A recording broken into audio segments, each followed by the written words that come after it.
Former President Donald Trump Saturday night called on his followers to stage massive protests in multiple cities should prosecutors act against him. He also said he would offer pardons to those charged in the January 6, 2021, assault on the Capitol that he incited in a last-gasp attempt to remain in power.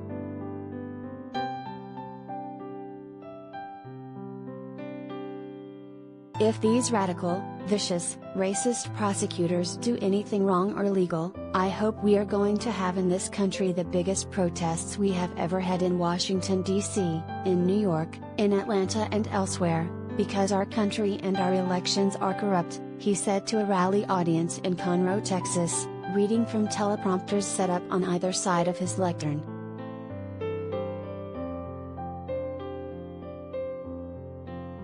A few minutes later, he claimed his followers who stormed the Capitol building, assaulting police as they entered, were not being treated fairly and that should he run for the White House again and win, if it requires pardons, we will give them pardons.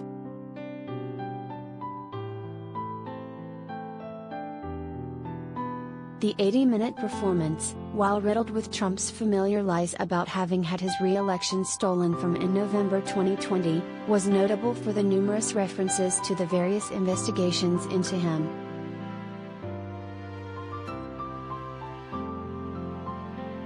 "They're trying to put me in jail," he said.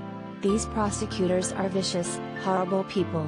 They're racist and they're very sick. They're mentally sick. They're going after me without any protection of my rights by the Supreme Court or most other courts."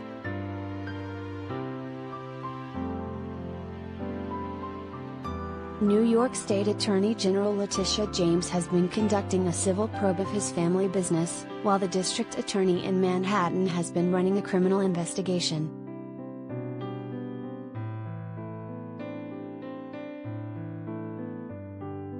Meanwhile, the district attorney in Fulton County, Georgia, has impaneled a special grand jury just to focus on Trump's attempt to coerce state officials to find enough votes to overturn his loss of that state to Democrat Joe Biden in 2020.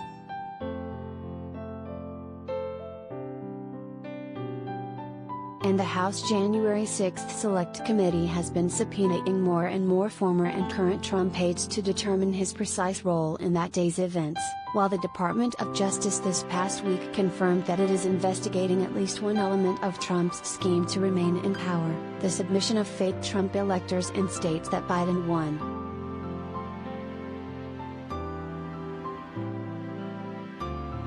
Trump White House and campaign advisors at the time openly pushed for the fraudulent slates so as to give Vice President Mike Pence the ability to cite the competing slates as reason to declare Trump the winner and award him a second term.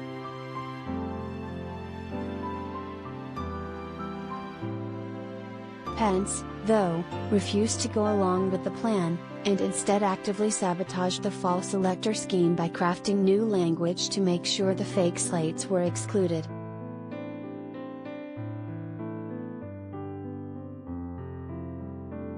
A year ago, Trump became the first U.S. president to refuse to turn over power peacefully to his successor. He spent weeks attacking the legitimacy of the November 2020 contest that he lost. Hours after polls closed and it appeared that Biden would be the winner, Trump stated that he had really won in a landslide and that his victory was being stolen from him. Those falsehoods continued with a string of failed lawsuits challenging the results in a handful of states.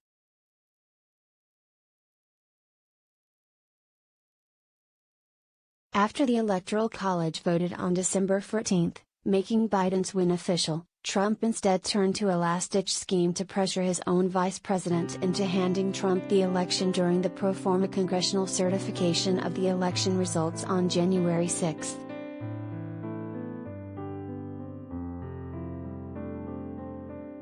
Trump asked his followers to come to Washington that day and told the thousands who showed up that they should march to the Capitol to intimidate Pence into doing what Trump wanted. "When you catch somebody in a fraud, you are allowed to go by very different rules," Trump said.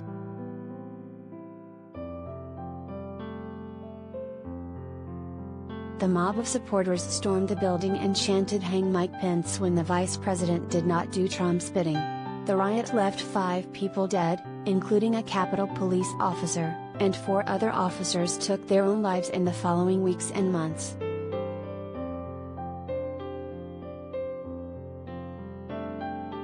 Though the House impeached Trump for inciting the attack, all but 7 Senate Republicans, led by Senate Minority Leader Mitch McConnell, chose not to convict him, thereby letting Trump continue his political career even as he is the subject of several investigations.